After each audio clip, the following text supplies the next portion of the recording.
Bapak Ibu para jamaah sekalian yang disayangi Allah dan dicintai Allah, di dalam hadis yang berkaitan tentang Bada'ul Khalqi, awal penciptaan manusia, yakni kita anak cucu Nabi Adam, bahwa di dalam proses penciptaan manusia itu terdiri dari 3 tahapan pada saat kita berada di alam rahim. 40 hari pertama adalah dari setetes air mani. 40 hari kedua kemudian akhirnya berubah menjadi segumpal daging, dan 40 hari ketiga segumpal darah maksudnya, dan 40 hari ketiga yang segumpal darah menjadi segumpal daging. Totalnya kurang lebih 124 hari. Setelah genap seperti itu, maka Allah Subhanahu wa taala disebutkan dalam riwayat itu menaruh ruh atau meletakkan ruh di dalam janin tersebut. Dan sehingga saat itu Allah Subhanahu wa taala juga membuat perjanjian kepada si janin tadi, kepada kita semuanya. Ditentukanlah di situ tentang rezeki kita, jodoh kita, ajal kita, bahkan surga dan neraka pun sudah ditentukan pada saat kita berada di dalam perut ibu kita, yakni pada saat menjadi janin. Cuman ketika kita hidup lahir ke dunia ini, memori yang ada di alam rahim itu dilupakan semua. Artinya dalam hidup dan kehidupan kita ini, khususnya di muka bumi ini, kita cuman menjalani apa yang telah ditakdirkan oleh Allah Ta'ala. Dan kalau seandainya kita memahami tentang seperti itu, maka kita ini tidak ambil pusing. Kenapa? Karena semua telah ditakdirkan oleh Allah Subhanahu wa Ta'ala. Nah, salah satu yang ditentukan pada saat kita berada di perut ibu kita, yakni janin tadi, adalah tentang masalah rizki. Rizki secara garis besar terbagi menjadi 2. Ada rizki zahir dan ada rizki batin. Rizki zahir itu seperti sandang, pangan, papan. Sandang adalah yang kita pakai, pangan apa yang kita makan, papan adalah tempat tinggal dan lain sebagainya. Ini rizki zahir. Kemudian yang kedua rizki batin. Rizki batin adalah rizki yang tidak ternilai harganya, tidak bisa dihitung dengan materi. Rizki batin seperti kita diciptakan, ditakdirkan oleh Allah menjadi orang Islam, diberikan keimanan, itu tidak ada nilainya sama sekali. Kesehatan, keafiatan, ketenangan jiwa, keluarga yang tenang, tidak punya hutang, istri senang, anak senang, semuanya itu adalah rezeki batin. Dan rezeki batin ini tidak ada ternilai, tidak ada nilainya. Kenapa? Karena para ulama mengatakan rezeki batin itu lebih mulia daripada rezeki zahir ini. Dan rezeki kita terutama di dunia ini, ya, kita hidup masih di dunia ini, tidak pernah tertukar.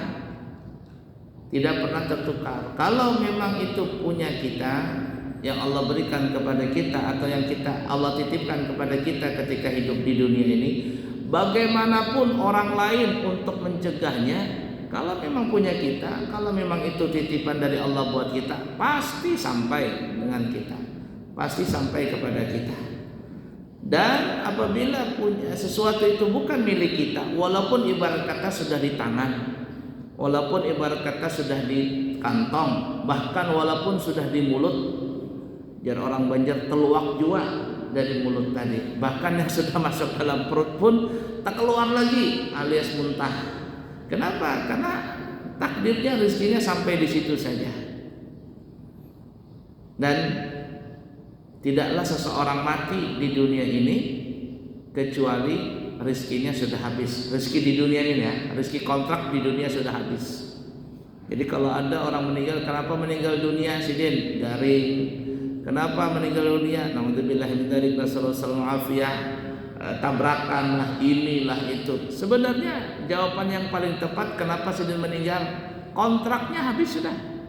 Kontrak rezeki di dunia ini habis. Umur, kesehatan, keafiatan, uang, jabatan habis sudah di dunia ini. Sudah habis kontraknya.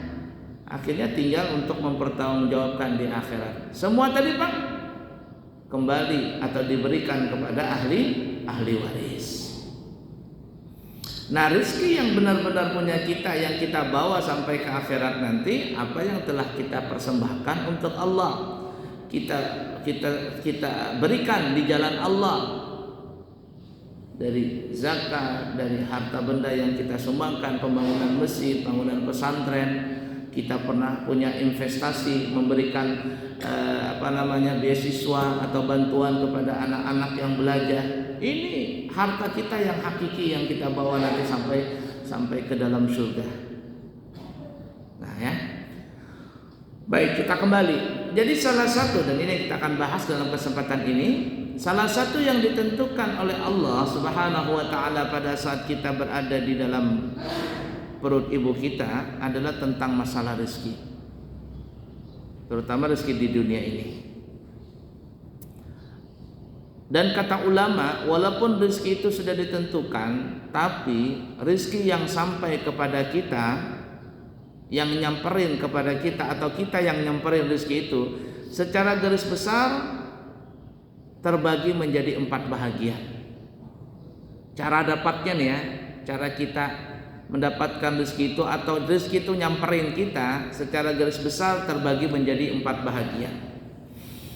Yang pertama, kalau bahasa kitanya rezeki jatah. Rezeki jatah ini ibarat kata rezeki yang sudah permanen begitu, tidak bisa dirubah-rubah. Ya, bagaimana maksudnya? Rezeki yang kita sudah logowo, sudah seperti itu. Contohnya gimana? Seperti umpama kita ditakdirkan lahir dari bangsa Indonesia, terlahir dari suku Banjar, Bugis, Madura, Jawa dan bermacam-macam. Ada yang terlahir dengan hidung pesek, ada yang terlahir dengan hidung mancung, ada yang terlahir dengan kulit putih, ada yang terlahir dengan kulit coklat, ada yang terlahir dengan kulit sawo matang, bahkan saunya kematangan. Ya, bermacam-macam, tidak bisa kita menolak itu. Rambut yang ikal, rambut keriting, rambut yang lurus, rambut yang botak, macam-macam. Sudah seperti itu adanya. Bagaimana kita mau nolak? Dan apa yang sudah ditakdirkan oleh Allah tentang rezeki yang berkaitan dengan fisik kita, itu tidak boleh dirubah-rubah. Haram hukumnya untuk dirubah. Ada orang hidung pesek, dioperasi plastik jadi mancung. Ada orang mata sipit begitu, kemudian dibelah sininya jadi belok. Haram hukumnya. Ini haram hukumnya. Ada ya macam-macam lah orang operasi zaman sekarang ini, apalagi yang operasi sampai merubah merubah alat kelamin yang dikenal dengan transgender. Sudah punya alat kelamin laki-laki, dibelahnya, dirubahnya jadi perempuan. Tidak boleh hukumnya, haram. Bahkan bukan hanya itu, alis yang dikerik ya, dalam hadis dikerik alis jadi tipis banget atau dihilangkan, ditato alisnya. Apa saja yang berkaitan dengan tubuh ini apabila dirubah-rubah hukumnya haram dirubah-rubah. Kenapa? Karena dia tidak mensyukuri tentang rezeki yang diberikan oleh Allah berkaitan dengan fisiknya. Tapi apakah semuanya dilarang? Oh tidak, ada boleh dirubah, bukan dirubah ya, diperbaikin. Contoh umpama sumbing. Sumbing ini para ulama membolehkan. Ada orang terlahir sumbing.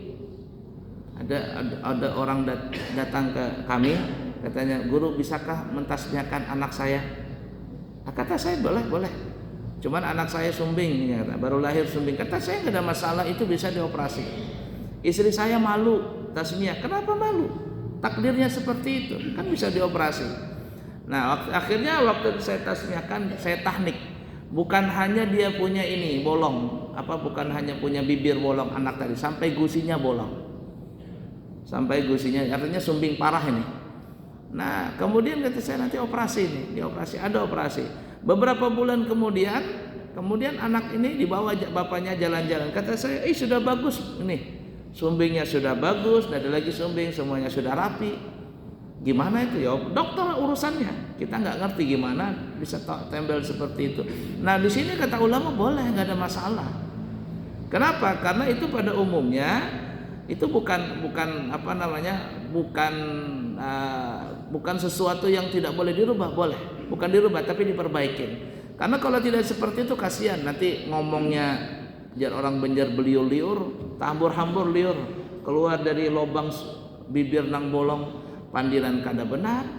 Nah, jadi boleh diperbaiki. Tapi kalau gigi sudah rapi nih ini, kemudian dipaculin gigi tadi diganti dengan gigi nang nggak tahulah istilahnya itu, ya, atau giginya dikerik, dikikir, bukan nang gigi nang kuning karak gigi itu dibolehkan dikerik. Ini gigi sudah rapi dikeriknya, direnggang-renggangin, ini hukumnya haram. Nah ya, seperti itu. Nah, kemudian bulu-bulu juga ada yang boleh dipotong, bahkan digundul, bulu ketek, bulu ari-ari, ini boleh dihilangkan. Bahkan hukumnya sunnah, kuku dipotong sunnah. Tapi kalau yang bulu-bulu, yang bulu alis seumpama ini, jangan dipotong, tidak boleh ya. Kalau kumis boleh, jenggot masih beda pendapat di antara ulama. Nah, jadi ada sesuatu yang boleh dirapikan, ada sesuatu yang boleh dihilangkan, tapi ada juga sesuatu yang tidak boleh dihilangkan dari tubuh ini. Dan itu pembahasannya panjang di dalam masalah ilmu fikih. Intinya sesuatu yang diberikan oleh Allah Subhanahu wa taala kepada fisik kita ini adalah rezeki yang sudah ibarat kata sudah permanen, jangan dirubah-rubah.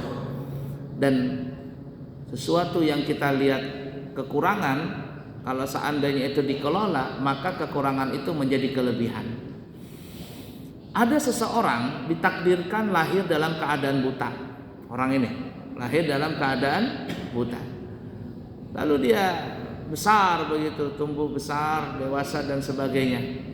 Lalu dia berkata, kalau seandainya lahir dalam keadaan bisa ngelihat, mungkin bersyukur bisa ngelihat nih alam semesta ini. Saya lebih bersyukur katanya. Nah ya, ala kulli hal, pada suatu ketika kampungnya orang buta ini diserang oleh orang-orang kanibal. Orang-orang kanibal datang menangkapin semua penduduk kampung di situ. Termasuk si buta ini juga kena tangkap. Si buta juga kena tangkap. Dibawalah mereka semuanya ke dalam markasnya orang-orang kanibal ini. Dikurung di dalam goa dan setiap hari ketua daripada orang kanibal kepingin makan manusia. Nah, dan kalau makan manusia ya langsung aja dibunuh, dimakan begitu dengan mentah-mentahnya. Sampai akhirnya habis dan tinggal giliran si buta ini aja yang belum dimakan. Kata ketuanya si orang kanibal, masih ada kata tersisa? Masih katanya. Kata anak buahnya, masih ada ketua. Bawa ke sini. Pas dibawa ternyata kata rajanya, kata ketua, wah ini nggak enak dagingnya nih. Kenapa? Ini buta ini, pasti nggak enak dagingnya. Sudah lepaskan aja di tengah hutan, nanti biar dimakan sama binatang buas. Akhirnya si buta ini pun dilepaskan dia ke tengah hutan, tapi karena masih ada rezekinya, masih ada kesempatan hidup, akhirnya orang ini pun berjalan kembali ke kampung halamannya dengan selamat. Setelah dia selamat, lalu dia berkata apa? Kata alhamdulillah, kata dia, untung buta. Coba kalau nggak buta, selesai sudah urusan. Ala kulli hal, intinya sesuatu yang ada kekurangan di tubuh kita ini kalau dikelola dengan baik, mensyukuri itu, pasti Allah akan memberikan kelebihan di situ. Mohon maaf kita tidak menjelek-jelekan, tapi ini sebagai iktibar saja. Ucok Baba, seorang artis yang kita tahu mungkin ya, sebagian mungkin ada tahu. Ucok Baba orangnya pendek kecil, tapi di balik tubuhnya yang mungil itu bisa menghasilkan uang. Coba kalau seandainya dia ganteng, mungkin nggak seperti itu takdirnya, nggak bisa jadi artis mungkin. Itu yang sering dikatakan dulu ya sama Tukul Arwana, wajah desa rezeki kota. Biar aja wajahnya orang desa, ibarat kata ya, mohon maaf tidak menghina, tapi rezeki kota. Ada orang wajahnya kota, ganteng, cakep, tapi rezekinya susah. Nah, kenapa? Itu tadi, di balik kekurangan di situ ada kelebihan. Sampah, mohon maaf kalau kurang baik kata-katanya, sampah apabila dikelola oleh orang yang mengerti tentang sampah, maka sampah itu akan jadi uang. Tapi kalau orang tidak mengerti tentang sampah, jangankan sampah, barang yang bagus bisa jadi sampah, apalagi sampah beneran. Artinya dalam rezeki jatah ini yang Allah berikan kepada kita, syukurilah apa yang ada dan yakinlah di balik kekurangan pasti ada kelebihan. Baik, itu yang pertama. Kemudian yang kedua, rezeki yang sampai kepada kita atau kita jemput rezeki itu adalah rezeki yang kita tidak bisa mendapatkannya kecuali dengan usaha, dengan bekerja, dengan mencarinya. Kalau Agim bilang dengan cara menjemput, kita cari rezeki itu. Kalau ingin kaya, kerja, karena ini ikhtiar kita. Ini usaha kita. Mau kaya, bekerja. Mau dapat uang, kerja. Tidak bisa duduk-duduk santai kemudian duit datang ke rumah kita sendiri. Nggak bisa. Ini secara syariat dulu ya. Nggak bisa. Nasi di hadapan tidak bakalan masuk ke dalam mulut kecuali kita suapin. Kita angkat tadi nasi dengan tangan kita. Oh, katanya disuapin. Iya, disuapin. Nasi itu tidak bakalan masuk ke dalam perut kita, melewati tenggorokan kita kecuali kita kunyah, nyanya, baru kita telan. Artinya dalam seperti ini semua punya usaha. Semua punya usaha. Tapi ingat, di dalam mencari rezeki seperti ini tidak boleh mencari rezeki yang syubhat, apalagi yang haram. Apabila ada seseorang mencari rezeki ini dengan cara apapun juga, lalu dia mencarinya dengan cara yang syubhat, apalagi yang haram, maka ancamannya adalah disebutkan dalam riwayat kullu lahmin nabata min haramin fannaru aula bihi. Setiap darah daging yang tumbuh, yang gemuk dari makanan minuman yang haram, maka api nerakalah yang pertama kali untuk membakarnya. Kalau ada dari yang haram, hati-hati. Di akhirat api nerakalah yang pertama kali untuk membakarnya. Sayyidina Abu Bakar As-Siddiq radhiyallahu taala anhu mempunyai seorang budak. Suatu ketika budak beliau ini datang membawakan makanan kepada Sayyidina Abu Bakar As-Siddiq. Pada saat itu Sayyidina Abu Bakar As-Siddiq langsung memakan makanan itu. Langsung makan. Budak tadi bertanya, "Wahai Abu Bakar, tumben," ya, si budak ini berkata, "Wahai Sayyidina Abu Bakar, tumben kok hari ini engkau tidak bertanya dulu dari mana aku mendapatkan makanan ini. Biasanya kalau aku berikan makanan, pasti kau tanya dari mana makanan ini kau dapat. Kenapa hari ini kau tidak bertanya?" Kata Abu Bakar, "Aduh, iya, lupa bahasa kita ya. Mohon maaf, lupa." Kata Abu Bakar, "Kamu dapat dari mana makanan ini?" Kata si budak ini, "Begini wahai majikanku Sayyidina Abu Bakar, dulu waktu masih kafir, ada seorang keluarga, ada satu keluarga yang anaknya sakit. Waktu itu keluarganya ini, bapak mamanya ini minta bantuan sama saya." Kata si budak ini, "Dulu saya bisa, ya bahasa kitanya dedukunan bisalah, ya, bacaan dukunan pakai ilmu hitam. Jadi waktu itu saya jampi-jampi, berdukun-dukunan, sembuh nih anak ini. Sembuh. Karena kan ada ilmu hitam juga yang ibarat kata bantuan dengan jin tadi itu. Sembuh anak ini. Nah, setelah sembuh, ya sudah saya pulang dan bapak mamanya ini lupa memberikan hadiah kepada saya. Kemudian setelah saya masuk Islam, dia pun sudah masuk Islam. Lalu dia datang kepada saya memberikan hadiah. Ya, ini hadiahnya nah. Katanya dulu kamu pernah bantuin anak saya sakit, sembuh jadi sembuh. Ini hadiahnya. Nah, tapi saya sudah Islam, dia sudah Islam. Nah, inilah makanannya. Apalagi Sayyidina Abu Bakar, wah, berarti ini syubhat ini. Syubhat, kita nggak tahu apa hukumnya haram atau tidak. Saya pun nggak tahu hukumnya itu apa. Hadiah tapi bekas pernah bantu zaman dulu waktu masih jahiliyah itu nah. Nah ini makanannya, kata si budak tadi. Apa yang terjadi? Sayyidina Abu Bakar langsung mengorek dia punya tenggorokan dengan telunjuknya. Sampai muntah, berubah, tak keluar semua makanan. Kata budaknya, Abu Bakar, apa yang kau lakukan? Kata Sayyidina Abu Bakar, aku khawatir makanan ini jadi haram di hadapan Allah Ta'ala. Dan aku rela mati dengan mengeluarkan makanan ini. Tidak apa-apa, walaupun aku mati dengan mengeluarkan ini, aku rela daripada makanan ini masuk ke dalam tubuhku yang tidak jelas halal haramnya. Begitulah Sayyidina Abu Bakar menjaga badan, zahir dan jasad dan batinnya daripada sesuatu yang haram. Nah sekarang kita pikirkan berapa banyak makanan minuman yang masuk ke dalam tubuh kita ini. Dan itulah penyebabnya salah satu doa kita tidak dikabulkan adalah makanan minuman yang haram. Suatu ketika Nabi kita Muhammad SAW mengatakan, ada orang, kata Nabi, dia berdoa, ya Allah, minta sama Allah Ta'ala. Berdoa, ya Allah, saya minta ini, saya minta ini. Kata Allah, kata Rasulullah, bagaimana Allah ingin mengabulkan doanya? Ta'amuhu akluhu haram, makanannya haram, syarabuhu haram, minumannya haram, semuanya serba haram.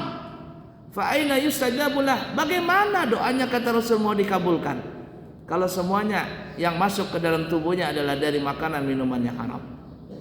Nah oleh karena itu sifat wara itu bahasa kitanya menjaga sesuatu, menjaga diri dari sesuatu yang syubhat apalagi yang haram. Wara bukan warek, kalau warek kan menjuhut, bahasa Banjar warek, nah ini narik itu rakus pulang. Ini warak, menjaga diri dari sesuatu yang syubhat apalagi yang haram. Orang yang sangat warak maka doanya sangat terkabul sekali. La ilaha illallah Muhammad Rasulullah sallallahu alaihi wasallam. Intinya yang kedua, rezeki yang nyampe kepada kita itu adalah rezeki yang dengan kita cari, dengan kita usahai. Dan ingat, carilah yang halal, jangan sampai masuk yang haram. Kemudian yang ketiga, rezeki yang sampai kepada kita ini adalah min haitsu la yahtasib. Rezeki yang tanpa kita duga-duga. Rezeki bonus, rezeki hadiah dari Allah Subhanahu wa taala. Dan rezeki bonus ini kalau Allah memberikan kepada kita, maka rezeki hadiah, rezeki bonus ini lebih besar daripada rezeki yang kita cari. Bagaimana min haitsu la yahtasib? Rezeki min haitsu la yahtasib itu disebutkan dalam Al-Qur'an, wa may yattaqillaha yaj'al lahu makhraja wa yarzuquhu min haitsu la yahtasib. Dan orang kita ayat 1000 dinar. Ayat 1000 dinar. Siapa yang bertakwa kepada Allah, maka Allah berikan bagi dia jalan kemudahan, jalan mudah. Apa saja urusannya mudah. Bukan hanya itu, wa yarzuqhu, dan Allah berikan kepada dia rezeki min haitsu la yahtasib, tanpa dia duga-duga. Bagaimana rezeki min haitsu la yahtasib? Bagaimana caranya bertakwa itu? Nah, disebutkan itu banyak sekali caranya. Rezeki ini yang tanpa diduga-duga ini. Rezeki bisa datang min haitsu la yahtasib tadi dengan apa? Dengan salawat, ada. Rezeki itu bisa datang dengan apa? Baca surat Waqiah. Nah, makanya kalau ada orang yang belum berangkat haji, belum berangkat umrah, ini sudah tuha-tuha, belum pernah juga melihat Ka'bah langsung, belum pernah ke Mekah, Madinah, surah Yasin dibaca, surah Tabarak Waqiah dibaca, Yasin Tabarak Waqiah dibaca tiap malam, minta sama Allah. Kalau enggak berangkat juga, terakhir surat Tanah yang dibaca. Surat sudah berangkat sudah. Bismillah. Artinya dalam seperti ini ada rezeki yang lewat Waqiah tadi. Siapa yang baca surat Waqiah kata Nabi, amanahu minal faqar, Allah akan jaga dia daripada kefakiran. Ada rezeki min haitsu la yahtasib, datang dengan cara bersedekah. Orang yang bersedekah Allah akan ganti 10 kali lipat. Kullu hasanatin bi asyri amsalha, satu kebaikan Allah ganti 10. Siapa yang nyumbang 100.000 asalkan yakin Allah akan ganti 1 juta. Yakin saja, asalkan ketika sedekah tadi dengan hati riang, dengan hati senang, ikhlas karena Allah Ta'ala, dan jangan ragu-ragu. Pasti itu, pasti. Dan mungkin kita semuanya pernah merasakan seperti itu, pasti itu. Ya, ini rezeki seperti itu. Apalagi rezeki dari orang tua. Artinya siapa yang berbakti kepada orang tua, maka Allah Subhanahu wa Ta'ala akan mempermudahkan rezekinya. Bahkan ulama kita mengatakan, siapa yang selalu berdoa Rabbi firli wali walidayya di dalam salatnya, dia tidak pernah melupakan doa untuk orang tuanya dalam salat, maka dia tidak pernah fakir. Kiai Mbah Maimun Zubair bahkan beliau memberikan ijazah khusus. Kata beliau, siapa yang membaca Rabbi firli wali walidayya, Rabbi firli wali walidayya, Rabbi firli wali walidayya, Rabbi firli wali walidayya, 4 kali nih. Rabbi firli wali walidayya, Rabbi firli wali walidayya, Rabbi firli wali walidayya, Rabbi firli wali walidayya, 4 kali. Kemudian ditutup Rabbi firli wali walidayya warhamhuma kama rabbayani saghira. Totalnya 5. 4 yang tidak sempurna, yang kelima terakhir sempurna. Dan dia baca itu di sujud terakhir salatnya dia. Itu Mbah Maimun Zubair beliau kan. Maka kata beliau, enggak bakalan miskin tuh orang. Ini rezeki datang dengan berbakti kepada orang tua. Dan bersyukurlah kita semuanya kalau masih punya orang tua. Kasihkan orang tua kita itu. Bahkan kalau bisa jangan ditanya-tanya, Bapak punya uang kan? Jangan ditanya. Jangan ditanya, sudah Pak, Bapak mau ambil berapa nih uang di kantong? Ada orang datang cerita dengan saya kalau mau ngasihkan ke ibu saya taruh uang di kantong saya. Jadi Mama ambil nama, berapapun Mama ambil, saya enggak apa-apa. Jadi dia palingkan wajahnya di kantongnya nih, ambil Mak, berapapun Mama mau. Begitu hebatnya dia ngasih mamanya. Datang dia bawa rezeki habis dari kerja, taruh di kantong. Mak, ini rezeki saya, Mama ambil, terserah. Setelah diambil sama mamanya, dan mamanya juga tahu diri, enggak juga kan rakus begitu, paham? Karena beliau punya anak, punya istri, sudah seadanya. Lihatin saja, orang yang berbuat baik kepada orang tuanya, rezekinya tidak pernah akan seret. Apalagi rezeki min haitsu la yahtasib adalah seseorang yang, kita laki-laki nih, bapak-bapak, suami-suami yang royal kepada istri. Lihatin saja, rezeki kita nggak pernah habis tuh. Istri kita mau beli ini, ya sudah beli. Mau makan ini, ayo makan. Anak kita, ayo kasih. Semakin kita royal dengan istri kita, lihatin saja, rezeki kita nggak pernah habis itu.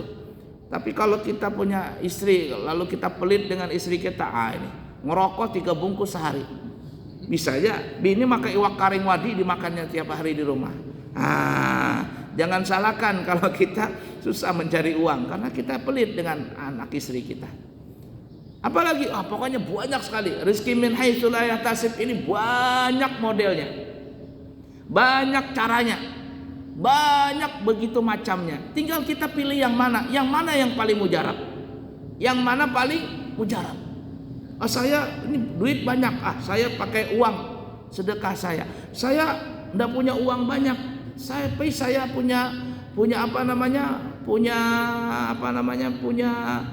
orang tua, saya bakti dengan orang tua. Lihatin saja, suatu saat orang itu pasti akan kaya. La ilaha illallah. Dan kalau orang sudah kaya dengan cara seperti itu yang kita katakan tadi, Allah akan berikan rezeki yang tidak pernah akan habis. Ada cerita dikatakan, ini orang kaya sudah, ini yang kaya. Saking kayanya, dia tuh kepingin jadi orang miskin. Kenapa? Karena sudah kaya ini susah untuk ibadah. Karena orang ini datang minta bantuan dia. Dia punya toko banyak. Kalau dia tutup toko, jangankan seminggu, 2 hari aja tutup, orang ngamuk. Karena kenapa? Karena orang perlu dengan dia. Jadi dia berpikir, gimana caranya saya kepingin miskin, kata dia, supaya saya bisa ibadah dengan tenang. Ya, supaya dia bisa ibadah dengan tenang. Datanglah dia kepada seorang gurunya dia. Dia bilang, guru, ada apa? Bisa ada nggak apalan supaya jadi orang miskin? Kata guru, aneh-aneh juga kamu ini, agak lain kamu ini. Di mana-mana orang datang mencari amalan supaya sugih, supaya kaya. Ikam ini datang mencari amalan supaya miskin. Kenapa garang? pusing gurai dengan harta ini. Bukan pusing hartanya, orang tuh nak ada beampihan datang ke rumah macam-macam hajat. Padahal uang ulun tuh sudah ulun berikan ke fakir miskin, bangunkan ke masjid, bangunkan panti asuhan, bangunkan pesantren. Ada orang miskin datang bari terus, gak pernah berhenti ulun. Tapi yang anehnya setiap membari datang lagi itu uang, datang lagi itu uang, gak pernah habis. Ada nggak caranya supaya jadi miskin, supaya nggak dikejar-kejar orang lagi? Kata gurunya ada. Handaklah ikam, handak. Nah begini jar gurunya nih. Besok hari Jumat ikam sholat di masjid kerajaan. Raja besok sholat di masjid itu. Setelah tuntung sholat Jumat, ikam pukul kepala raja. Ini gurunya juga agak hau-hau juga nih. Berikan amalan seperti itu. Muyak gurunya sudah. Nah ketika ikam mukul nanti kepala raja, pasti ikam ditangkap. Ikam masuk penjara. Nah nyaman sudah beribadah di penjara tadi. Makan gratis, jar sidin. Jar muridnya. Nah ini bujur gurai. Ulun aku praktekan ini. Bungul juga murid nih. Besok hari Jumat bujur dilakukannya. Dilakukan sama murid ini. Imbah tuntung sholat Jumat, sang murid ini langsung menempeleng kepala raja tadi. Tepang. Pada saat raja ingin pakai mahkota, ditempeleng sama si orang ini, orang kaya ini. Tok tekipai itu. Tekipai kata banting, kata pelanting apa itu. Mahkota tadi gugur, tepak pelanting mahkota tadi. Ajudannya si raja ini langsung hendak menangkap. Tangkap teroris. Kata raja, jangan ditangkap, jangan dipukuli. Ajudannya bilang, kenapa wahai raja? Justru kata raja, dia telah menyelamatkan saya. Loh kok menyelamatkan pian? Coba ikam lihat tuh nah. Di dalam mahkotaku tuh ada apa? Ternyata pas dilihat di dalam mahkota itu ada 2 ekor kalajengking berada di kepala di mahkota raja tadi. Apa aja raja? Justru dia telah menyelamatkan aku. Jangan dipukul, jangan ditangkap, bahkan berikan dia emas, perak, duit yang banyak. Akhirnya tidak jadi ditangkap. Besok datang ke guru-guru. Napa kabar? Kada jadi miskin gurai, malahan jadi sugih lagi. Jar guru itulah rezeki ikam. Berikan lagi harta itu, sudah rezeki ikam. Masuk surga lah ikam dengan cara sedekah itu. Nah subhanallah. Nah kita ini sekali lagi lah, jangan mengandalkan rezeki yang kita cari saja, tapi andalkan rezeki min haitsu la yahtasib tadi. Caranya banyak sekali. Kita hendak yang mana? Yang kita mudah untuk mendapatkan itu? Dengan cara sholawat, dengan cara salat, dengan cara mengaji, berbakti kepada orang tua, berbakti kepada istri, cari aja itu. Banyak sekali, pasti Allah akan memberikan rezeki min haitsu la yahtasib tadi. La ilaha illallah. Nah, jadi yang rezeki yang kedua tadi dicari, kalau yang ini min haitsu la yahtasib, tanpa dicari-cari dia datang seorang. Al-Imam Malik dengan Imam Syafi'i pernah duduk bersama. Lalu ini antara guru dengan murid. Imam Malik adalah gurunya Imam Syafi'i. Kata Imam Malik, wahai Syafi'i, kalau rezeki itu memang ditakdirkan sama Allah, tanpa dicari pun pasti akan datang. Kata Imam Syafi'i, kada bisa kan guru harus dicari. Kalau hendak mendapatkan rezeki, hendak dapatkan uang dan sebagainya, mesti dicari. Kada mungkin kada dicari. Akhirnya ya sudah. Beda pendapat nih. Imam Syafi'i berpandangan syariat, Imam Malik berpandangan hakikat. Dua-duanya benar. Tapi mereka ini saling menjaga argumen masing-masing. Nah, setelah itu Imam Syafi'i pulang. Di dalam perjalanannya beliau kepingin makan kurma. Nah, saat itu ada orang lagi panen kurma. Kata Imam Syafi'i kepada yang punya kebun, wahai tuan, boleh nggak saya ikut sebentar kepada engkau? Nanti setelah saya kerja, engkau berikan upah kepada saya kurma. Wah, ini Imam Syafi'i nih. Ya, ayo sudahlah. Ayo ya Imam, kita sama-sama. Ya, akhirnya Imam Syafi'i ikut kerja di situ. Selesai kerja, Imam Syafi'i diberikan kurma banyak. Ya bahasa kitanya ya 1 karton lah, ya, bawa 1 karton. Nah, setelah itu Imam Syafi'i dapat kurma tadi, maka Imam Syafi'i ingin menunjukkan argumen beliau. Beliau kembali kepada Imam Malik, datang kepada gurunya, anak guru nih. Apa yang kubilang tadi, tidak mungkin kita dapat rezeki kecuali tanpa kita usahai. Aku kepingin hari ini makan kurma, dan aku dapat kurma dengan cara usaha. Nah oleh karena itu guru, aku berterima kasih dengan dapat kurma ini. Nah aku berikan pian hadiah. Imam Malik makan kurma tadi. Beberapa kali makan, kata Imam Malik, hai Imam Syafi'i muridku, apa yang kau katakan tadi? Kalau rezeki itu memang punyaku, kalau rezeki itu punya kita, bagaimanapun dia akan datang tanpa kita kerja. Lah buktinya, hari ini kupikir kepingin makan kurma. Aku tidak bekerja, tidak apa-apa, tiba-tiba kurma datang di hadapanku ini. Engkau bawa kurma ini.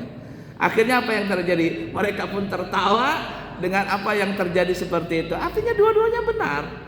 Imam Malik berpandangan hakikat, Imam Syafi'i berpandangan syariat. Nah, mereka sudah sampai makam seperti itu. Kalau kita ini masih makam usaha, jangan masuk makam hakikat tadi. Aku hendak di rumah aja berzikir aja, berselawat aja. Jadi mendengar pengajian tadi, banyakin baca salawat aja 1000 sehari. Insya Allah pian kelaparan juga di rumah. Kenapa? Belum sampai waktunya. Nanti kalau sudah sampai, orang hari itu mendarah daging amalan tadi, mendarah daging, walaupun tidak bekerja, nyampe dia. Nah, kisah-kisah para aulia itu. Nah, ada orang berkisah itu, ada guru sekumpul hendak makan apa ngarannya, ikan jelaut kayak apa ngarannya itu. Jadi orang ini datang ke Banjar, katanya guru hendak makan ikan jelaut. Adakah musimnya? Ada tahu, jadi kita cari dulu jadi. Sekalinya hari ikan jelaut kayak kenapa kada tak paham tuh. Jadi waktu itu penelayan ini mencarikan banyak benar ikannya. Padahal bukan musimnya. Dapat banyak nih, berikan ke guru. Boleh datang ke guru, berikan guru sekumpul nih guru iwaknya. Kenapa? Makomnya sudah seperti itu. Kalau kita berdoa seharian anak makan ikan haruan, kada mau datang ikan haruan tuh. Kenapa? Karena belum sampai makomnya. Nah, tapi semua itu proses. Kalau kita memang kuat dengan Allah Ta'ala, min haitsu la yahtasib tadi, pasti akan datang. Tapi tidak mungkin Bang langsung jadi. Berusaha dulu, berikhtiar dulu, beramalan dulu baik-baik. Hilangin dosa, jauhkan dosa-dosa, bertobat dulu sebanyak-banyaknya, maka dia akan datang itu semua tadi. Makanya ada orang guru, ulun ini susah dapat rezeki, jar guru ikam salat kah? Ulun salat 5 waktu guru. Ikam puasa guru, bersedekah guru, lawan orang tua baik semuanya. Tapi kenapa belum juga kaya-kaya? Jar guru, ikam adakah melakukan dosa? Ada guru apa? Suka menjablai janya. Nah, itu dosanya itu. Menjablai tadi itu. Hilangin jablai tadi, hilangin perbuatan dosa tadi, maka dia akan datang tuh. Nah, jadi ada yang menolak rezeki tadi, tidak mau datang walaupun kita beribadah karena tadi dosa-dosa ini nampang halangnya tadi. Baiklah ya. Nah, kemudian yang ketiga ya, rezeki min haitsu la yahtasib. Kemudian yang terakhir ini adalah rezeki istidraj. Istidraj. Jadi orang Banjar apa? Dilanjur. Orang ini kada beribadah, maksiat banyak, tapi duitnya banyak banget. Duitnya banyak, terkenal lagi, jadi pejabat lagi. Aneh nggak seperti itu? Ada seperti itu. Tapi ini apa? Istidrat, dilanjur sama Allah Ta'ala, dibiarkan sama Allah Ta'ala. Supaya apa? Supaya dia terlena. Dan ingat, suatu saat orang seperti ini pasti akan jatuh. Dan kalau jatuhnya, patah-patah berataan semua. Artinya orang-orang yang seperti ini jangan terlena dengan uang yang dia dapat kalau dia dapat dengan cara yang tidak halal. Bahkan yang parahnya ada orang pesugihan, melihara tuyul, suster ngesot, babi ngepet, parakang, kuntilanak, tali pocong perawan, apakah dipeliharanya itu. Tapi rezekinya banyak. Apa ini? Istidraj. Hati-hati kita dengan ini. Kalau ada kita nggak sholat, nggak puasa, tapi kita punya rezeki lancar banget. Semakin menipu orang, semakin banyak duit kita. Hati-hati. Yang seperti ini dilanjur sama Allah Ta'ala. Seperti halnya Qarun, seperti halnya Fir'aun, seperti halnya Namrus, dan yang lain sebagainya. Dibiarkan sama Allah sugih, kaya, jadi raja, jadi pemimpin. Tapi di akhirat, mereka akan tersiksa di dalam neraka dengan siksaan yang begitu pedih. Nah, ala kulli hal para jamaah, kesimpulannya adalah rezeki yang datang kepada kita ini sebenarnya hakikatnya sudah ditentukan oleh Allah Ta'ala. Dan rezeki itu secara garis besar ada terbagi dua. ada rezeki zahir dan rezeki batin. Dan rezeki batin itu tidak ada nilainya dan lebih berharga daripada rezeki zahir. Dan seseorang tidak akan meninggal dunia kecuali rezeki yang sudah ditakdirkan oleh Allah telah habis. Namun kata ulama, walaupun rezeki itu sudah ditakdirkan oleh Allah Ta'ala, sudah ada perjanjian pada saat kita di dalam janin untuk mendapatkan rezeki itu atau datang rezeki itu kepada kita dengan 4 cara. Yang pertama, rezeki jatah. Yang ada di visi kita jangan dirubah-rubah.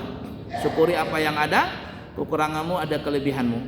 Yang kedua, rezeki yang kita cari. Carilah rezeki itu dengan cara yang halal, jangan sampai mencari rezeki yang syubhat, apalagi yang haram.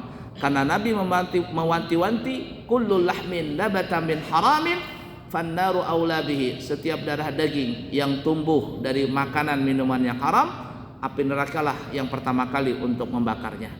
Yang ketiga, jangan mengandalkan rezeki yang kita cari saja. Jangan mengandalkan kerja saja, tapi andalkan rezeki min haitsu la yahtasib.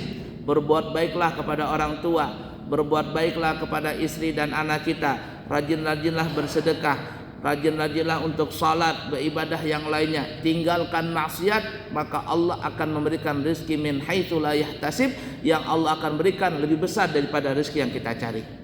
Dan yang keempat, jangan coba-coba masuk dalam rezeki istidraj. Apa rezeki istidraj? Orang yang jauh dari Allah tapi rezekinya makin banyak. Orang yang seperti ini dibiarkan oleh Allah Ta'ala. Tapi kalau dia mati, dia akan mati sengsara dan akhirnya masuk neraka, disiksa dengan adab yang sangat pedih. Na'udzubillahi min dzalik. Bapak Ibu para jamaah sekalian yang disayangi Allah dan dicintai Allah, kiranya cukup sekian dulu. Semoga ada bermanfaat buat kita semuanya, dan insya Allah kita bisa mengamalkan apa yang kita pelajari di kesempatan kali ini. Yang baik dari Allah, yang buruk dari pribadi. Subhanakallahumma wa bihamdika asyhadu an la ilaha illa anta astaghfiruka wa atubu ilaik. Wa akhiru kalam, wassalamu alaikum warahmatullahi wabarakatuh.